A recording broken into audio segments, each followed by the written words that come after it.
the time has finally come to rank and review the best new coaster in Florida, Icebreaker. I'm gonna rank every coaster and give them my review. Every drop and every hill, every launch and every loop. Rate it 1 to 10 and then we'll do it all again. Gonna rank and review every coaster. What's going on, everybody? My name is Mario. This is a channel all about amusement park type stuff, but mostly coasters. And today, in my never-ending journey to rank and review every single coaster I have ever been on, we're going to be talking about Iron Gwazi. I'm a little bit obsessed at this point, not gonna lie. And real quick, I just wanted to say thank you to anybody that is subscribed. You guys are awesome. And to anybody that isn't subscribed, you better subscribe or Iron Gwazi will be converted back into regular Gwazi. But without any further ado, let's review. Now, Iron Gwazi is of course the brand new record-breaking hybrid coaster at Busch Gardens Tampa, officially opening to the public on March 11th, with various pass holder previews currently happening. Iron Gwazi is of course the conversion of the original Gwazi, which was a dueling wooden coaster, and while I was never able to ride the original, I'd have to assume that the new one is significantly better. And I mean, if nothing else, it's significantly larger. Like, the height difference alone is astronomical. It's literally almost twice as tall. Now, to dive into more of those stats, quite a few of which are actually record-breaking for a hybrid coaster. We have the aforementioned height of 206 feet, making it the tallest hybrid coaster in North America, and it certainly feels tall. You have a beyond vertical first drop at 91 degrees, and it feels steep, a top speed of 76 miles per hour, making it the fastest hybrid coaster in the world, and it feels fast. Iron Gwazi contains 3 inversions, it has a track length of just over 4,000 feet, and a ride duration of 48 seconds from the end of the lift to the start of the final brake run. And those last 2 stats, navigating 4,000 feet of track in 48 seconds, should tell you how crazy the pacing of this coaster is. And this is one of the main things that I absolutely love about the ride. Every element is just one after another, with no dead space in between, giving you an incredible sense of speed even when you're not maxing out at 76 miles per hour. And the whole ride experience just feels completely out of control. It definitely does help that not a single element on this ride is a dud. They are all great, and each element is varied. Which brings me to my next point. This ride has great variety. No 2 elements on the ride feel the same, aside from maybe a couple of bunny hills towards the end, but even then those have their minor differences. So it's really hard to get bored with this ride. And then on top of that, you also have great visuals, with the supports providing great hand choppers flying over your head, which it's nice that you're getting more than just a physical sensation with this ride. But speaking of which, the forces themselves have great variety as well. You have great airtime, which we've come accustomed to with RMC, but a lot more laterals than you'd expect, which are of course the forces throwing you side to side. And you also have fantastic positive G-forces, which of course are the forces pushing you down into your seat. And this caused me to gray out or get blurry vision on almost every single ride, which was definitely a change of pace for a hybrid coaster for me. Which brings me into my last point. This ride is just intense. The entire ride feels out of control, tossing you around, doing everything possible, trying to throw you out of the seat. It's just a phenomenal, well-rounded coaster. But now let's talk about more of the specifics of the ride, starting with the off-ride experience. Now, visually, this ride looks great. We've known that for a while now. It looks awesome off-ride. That massive industrial-looking lift hill towers over the park, and you can see it from the surrounding area as well. It is just a behemoth of a coaster that imposes itself over the entire park and surrounding neighborhood. And pictures and videos obviously don't even do it justice. It looks so incredible in person. In addition to that, the line also looks nice. You have a purple and green color scheme throughout, with various scales and teeth, or kind of like back plates of a crocodile, since Iron Gwazi is in fact crocodile themed. You have fun animal facts throughout the queue, talking about other apex predators, the differences between alligators and crocodiles, as well as some ride facts, and then also a nice little cherry on top is fun views of the lift and the pre-lift section of the ride. But that's enough time spent in line for the ride. Let's talk about the on-ride experience. Now loading into this ride, these trains feel very similar to other RMC trains, but they look a tad different. Obviously there's different theming, which by the way, the theming looks amazing. The crocodile on the lead train and the pattern and colors on the sides of the train look so amazing. But theming aside, these trains look different than other RMC trains. They almost look bulkier and like beefier, for lack of a better word.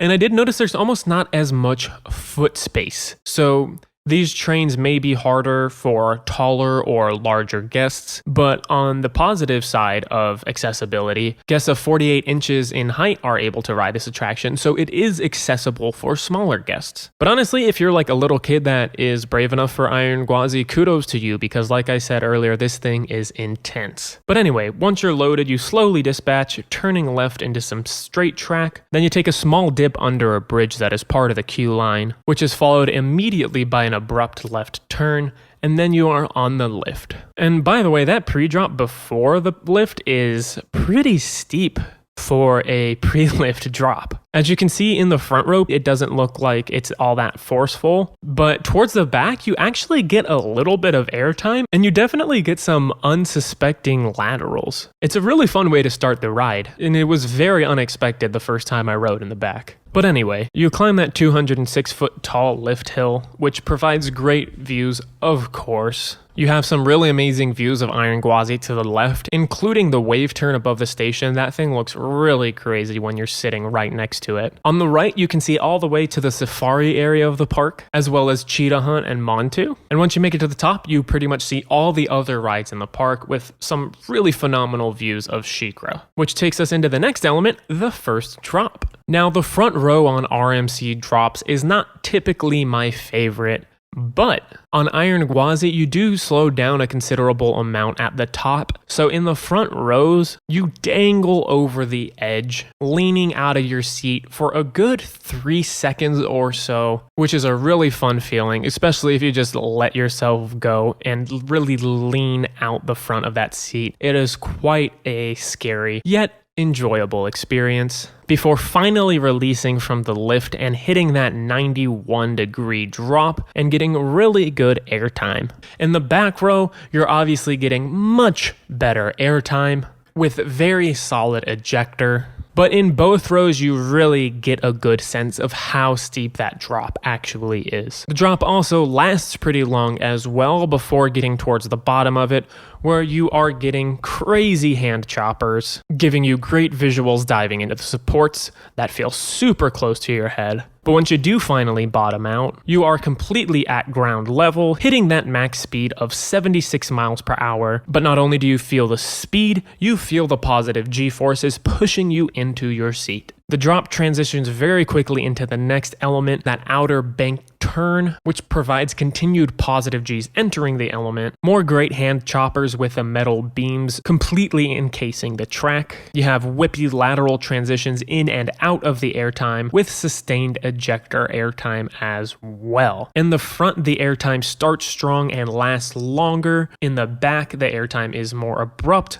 but also more forceful, which is just a common theme for this ride. In general, the back is more forceful overall. Coming out of that overbank, you get more positives as you turn left, straighten out, and then turn upwards to the right. Although that right-hand turn is a little more drawn out and thus not as forceful. And that's the first place where the forces really let up. Pretty much the only place where the forces let up for the entire ride. And it is right before what is arguably the craziest element of the ride, the first inversion, which has been nicknamed the death roll. This element starts as you are still heavily banked to the right, and then it violently whips your body 450 degrees to the left, providing great laterals and visuals. On the right side of the train in particular, it feels like you are being flung out of the side of the car into the supports, and either side feels very close to the beams overhead. Now this element is also more forceful in the back, but it is still good up front. It's just not as intense, and the laterals are not as prominent as the back row. Next, you have more positive G's transitioning up into the overbank, and this overbank is considered an inversion by the park, and I personally do feel like I'm inverting, even if it's not fully upside down. This element provides great laterals going into it, which are more forceful up front, great positives inside of the element throughout the whole train, and absurd laterals exiting the element that are great in the front row and even stronger in the back. In the back row, you also do get an abrupt pop of airtime that is almost hard to notice because you will probably be more focused on the really whippy laterals. Next, you head into what many consider, with good reason, to be the best element on the ride, the wave turn. This element rapidly tilts you 90 degrees sideways while you fly over the station at a ridiculously high speed while popping out of your seat with strong ejector airtime. This element is great in all rows, and it's yet another element with snappy lateral transitions going in and out of it. After that, you fly up into a hill that provides a pop of airtime in the first half and then abruptly turns you to the left. This element delivers good airtime and more laterals, with the airtime being much stronger up front. That's followed by a smaller, shorter wave turn that provides another nice pop of relatively sustained weak ejector while not providing the same laterals or same speed as the first wave turn. Next is the ride's final inversion, the 0G stall, which is probably the most tame element on the ride, but that's only by comparison. It's the slowest feeling element, but since it's slow, you get great sustained hang time. That slow motion element comes to an abrupt end because the exit of this element is very snappy, especially in the back because the laterals back there are even more out of control. Then you hit the first of 3 bunny hills, all of which provide violently strong jolts of ejector airtime. These hills are very unassuming and are much more aggressive than they look. The first bunny hill is twisting and provides nice laterals, and is followed by a relatively forceful turn where you hit the second bunny hill, which is the smallest and probably weakest of the 3 hills, followed directly by the third, which is longer than the second and in the back row more sustained than the second hill, which then turns into the last hill of the ride that has pretty solid sustained ejector, which is stronger towards the back. And to finish things off, that last turn forcefully whips you into the final brakes that you hit with so much speed. The deceleration itself is honestly pretty intense, and it's a testament to how fast you are traveling the entire ride. In summary, Iron Gwazi is a relentless, fast-paced monster of a coaster that has great variety, incredible speed, and all the forces you could possibly want in a coaster. And this is the part of the video where I would normally do a pros and cons list, but I've already gawked on and on about the pros, and I can't really think of a single con. I mean, if you wanted to nitpick, the only thing is it could be longer, I guess. But that ride duration stat doesn't really matter because the ride felt long to me, so. That felt long! It was amazing. That felt long, That felt too. like it was What the going heck? forever. No cons in my mind. So let's just get straight into the number rating. On a scale of 1 to 10, 1 being a terrible coaster, 5 being okay, and 10 being one of the best coasters I've ever been on, Iron Gwazi without a doubt in my mind gets a perfect 10 out of 10. Iron Gwazi is pretty much the perfect coaster. It is so well rounded and does everything that I look for in a coaster, so it must rank pretty high, right? Is it being a perfect coaster enough to be my new number 1? Yes, it is. And I didn't want to make this review as soon as I possibly could because I just wanted a second to sit on the experience. And after thinking about it, yes, this is my number 1. Could it still be recency bias? Sure, maybe, but regardless, my feelings about this ride hasn't changed over the last few days, so I doubt this placement would change unless I rewrite other coasters below it. But if my rankings do change in the future, I have a whole spreadsheet if you want to check that out to see an updated list of all the coasters that I've talked about so far in this series. But that's going to do it for this one. Thank you guys so much for watching. Speaking of other rides that I've been on and number 1s and RMCs, I am going to have an Iron Gwazi versus Steel Vengeance and maybe Steven versus Velocicoaster video coming soon. So make sure you subscribe to see that video whenever it comes out. Make sure to leave a comment telling me if you think Iron Gwazi is #1 worthy. Make sure to like the video if you liked it, and tune in next time for another episode of RREC.